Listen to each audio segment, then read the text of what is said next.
కాంగ్రెస్ ప్రభుత్వంపై బీజేపీ నేత మాజీ ఎమ్మెల్యే ప్రభాకర్ విమర్శలు గుప్పించారు. ప్రతివారం ఏదో ఒక ఆశ్రమ పాఠశాలలో ఫుడ్ పాయిజన్ జరిగి విద్యార్థులు అనారోగ్యానికి గురవుతున్నారన్నారు. విద్యాశాఖ సీఎం వద్ద ఉన్న ఇలాంటి ఘటనలు జరగడం ఏంటంటూ ప్రశ్నించారు.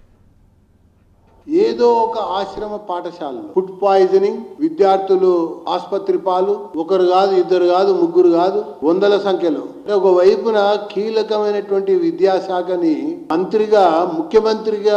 ముఖ్యమంత్రి ఉండి ఇన్నిసార్లు ఈ రాష్ట్రంలో ఫుడ్ పాయిజనింగ్ సంఘటనలు జరుగుతూ ఉంటే అసలు ఈ ప్రభుత్వం ఉందా లేదా అని భారతీయ జనతా పార్టీ తూటిగా అడుగుతా ఉంది. ఈరోజు కల్తీతో ప్రజలు సతమతమైతా ఉన్నారు. వెలుగులోకి వస్తున్న వార్తలు కొన్ని అయితే, వెలుగులోకి రాని వార్తలు మరికొన్ని. కేవలం బార్లమ్మాలే, బీర్లమ్మాలే, భూములమ్మాలి, కానీ మాటలేమో ప్రజలకి, ఈ మూటలేమో వీళ్ళకి అన్నట్టుగా వ్యవహారం నడుస్తా ఉన్నది. మద్యం మత్తులో 6 గ్యారంటీలని మరిపించాలని, ప్రజల్ని మురిపించాలని మద్యంతో చూస్తున్నట్టుగా ఈ ప్రభుత్వం కనబడతాం. మీకు పరిపాలన చేత కాకపోతే తప్పైందని క్షమార్పణ చెప్పి, తప్పుకుంటే మేలని చెప్పని మీకు హితవు పలుకుతున్నామని చెప్పని తెలియజేస్తామని.